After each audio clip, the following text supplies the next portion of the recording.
എല്ലാവർക്കും ഐറ മീഡിയയിലേക്ക് സ്വാഗതം. ഞങ്ങളുടെ ഇന്ന് സ്ഥാനാർത്ഥിയായിട്ടുള്ളത് പട്ടം വാർഡിലുള്ള അഞ്ജന മാഡമാണ്, BJP കാൻഡിഡേറ്റ് ആയിട്ടുള്ള. നമസ്കാരം. നമസ്കാരം.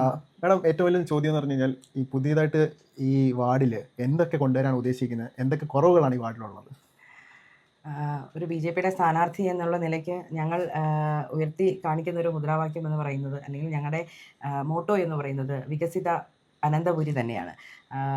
നരേന്ദ്രമോദിയുടെ വികസിത ഭാരതം, മാന്യനായിട്ടുള്ള രാജീവ് ചന്ദ്രശേഖർജി വന്നപ്പോൾ അദ്ദേഹം വികസിത കേരളം, അതുപോലെ ഇപ്പോൾ ഞങ്ങളുടെ മുന്നിലുള്ളത് വികസിത അനന്തപുരിയാണ്. വികസിത കേരളത്തിനകത്ത് വരുന്നതല്ലേ വികസിത അനന്തപുരിയും.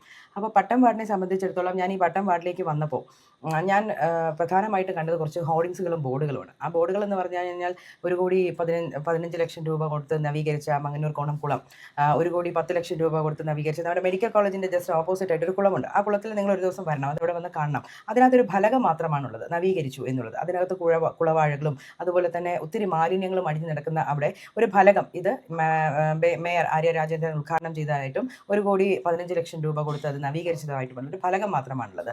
അപ്പോൾ ഇന്ന് നമ്മൾ തിരുവനന്തപുരത്ത് അനന്തപുരി കഴിഞ്ഞ 43 വർഷമായിട്ട് ഇടതുപക്ഷം ഭരിച്ചുകൊണ്ടിരിക്കുന്ന നമ്മുടെ അനന്തപുരിയിൽ നമ്മൾ ഏറ്റവും കൂടുതൽ ഒരു ക്രൈസിസ് ആയിട്ട് കാണുന്നത് ശരിക്കും പറഞ്ഞാൽ മാലിന്യ സംസ്കരണമാണ്.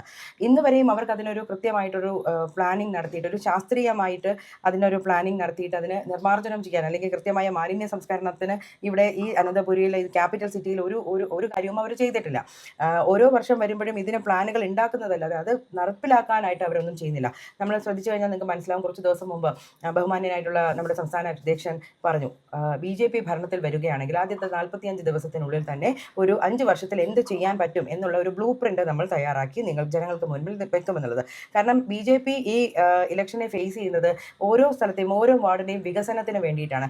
ഞങ്ങൾക്ക് വേണ്ടത് ജനങ്ങളുടെ, നരേന്ദ്രമോദി പറഞ്ഞതുപോലെ അവസാനത്തെ വരിയിൽ നിൽക്കുന്ന അവസാനത്തെ ആളിന് പോലും നമ്മൾ കൃത്യമായി നമ്മുടെ പദ്ധതികൾ എത്തിക്കുക എന്നുള്ളതാണ് ഞങ്ങൾക്ക് നിങ്ങളുടെ മുന്നിൽ വെക്കാനുള്ളത്. ഈ പട്ടം വാർഡിനെ സംബന്ധിച്ചിടത്തോളം ഞാൻ ഈ പറഞ്ഞതുപോലെ മെഡിക്കൽ കോളേജ് പോലുള്ള, അല്ലെങ്കിൽ ഇതുപോലെ ഏറ്റവും ഇലൈറ്റ് ആയിട്ടുള്ള ഏറ്റവും അധികം ആളുകൾ തിങ്ങിപ്പാർക്കുന്ന നഗരത്തിന്റെ ഹൃദയ മധ്യത്തിൽ നിങ്ങൾ ഒരു ദിവസം രാവിലെ ഇറങ്ങി നടന്നു കഴിഞ്ഞാൽ ധൈര്യമായിട്ട് നമുക്ക് ഇറങ്ങി നടക്കാൻ പറ്റില്ല. കാരണം അതിനകത്ത് പട്ടിശല്യം ഏറ്റവും ഞാൻ ചില വീടുകളിൽ എത്തുമ്പോൾ, പ്രത്യേകിച്ചും പിള്ളവീട് ലൈൻ പോലുള്ള സ്ഥലങ്ങളിൽ ഞങ്ങൾ ചെല്ലുമ്പോൾ അവർ ഞങ്ങളോട് പറയുകയാണ്, അവർക്ക് രാവിലെ ഒന്നൊരു മോർണിംഗ് വാക്ക് നടത്താൻ അവർ ഇറങ്ങുമ്പോൾ അവർക്കതങ്ങനെ ചെയ്യാൻ പറ്റുന്നില്ല. കാരണം ഏറ്റവും കൂടുതലുള്ള പട്ടിശല്യം എന്തുകൊണ്ടാണ് വരുന്നത്? ഈ മാലിന്യങ്ങൾ. ആ പിള്ളവീട്ടിലേക്ക് കയറുന്ന വഴിക്കും ഈ ഒരു ബോർഡ് നമുക്ക് കാണാം. ആ ബോർഡിന്റെ തൊട്ട് താഴെ ആ ഡ്രെയിനേജ് സംവിധാനം കൃത്യമല്ലാത്തതുകൊണ്ട് പൊട്ടി ഒഴുകുന്ന ഓടയും നമുക്ക് കാണാം. അപ്പോൾ ഇതിൽ നിന്ന് നമുക്ക് അവർ നമ്മളോട് ചെല്ലുമ്പോൾ ആവശ്യപ്പെടുന്നത്, ഞങ്ങൾക്കൊരു മാറ്റം വേണം, നിങ്ങൾ ആ ചേഞ്ച് കൊണ്ടുവരണം എന്ന് അവർക്ക് നമ്മളെ വിശ്വാസമാണ്. അത് തന്നെയാണ് ഞാൻ ഈ പട്ടം വാർഡിലെ ജനങ്ങളുടെ മുന്നിൽ വെക്കുന്നത്. അവരുടെ ആരോഗ്യം, അവരുടെ സംരക്ഷണം, അവരുടെ വികസനം, അതാണ് പട്ടം വാർഡിലെ ജനങ്ങൾക്ക് ഞാൻ കൊടുക്കുന്ന ഉറപ്പ്. വികസിതമായ ഒരു തിരുവനന്തപുരത്തിന് വേണ്ടി BJP കാൻഡിഡേറ്റ് ആയ അഞ്ജന ഏറ്റവും കൂടുതൽ ചേഞ്ചസ് പ്രതീക്ഷിച്ചുകൊണ്ട് ആൾക്കാരോട് വോട്ടുകൾ ചോദിച്ചു വരുന്നു. നന്ദി, ഇത്ര നേരം സംബന്ധിച്ചതിന്. നന്ദി.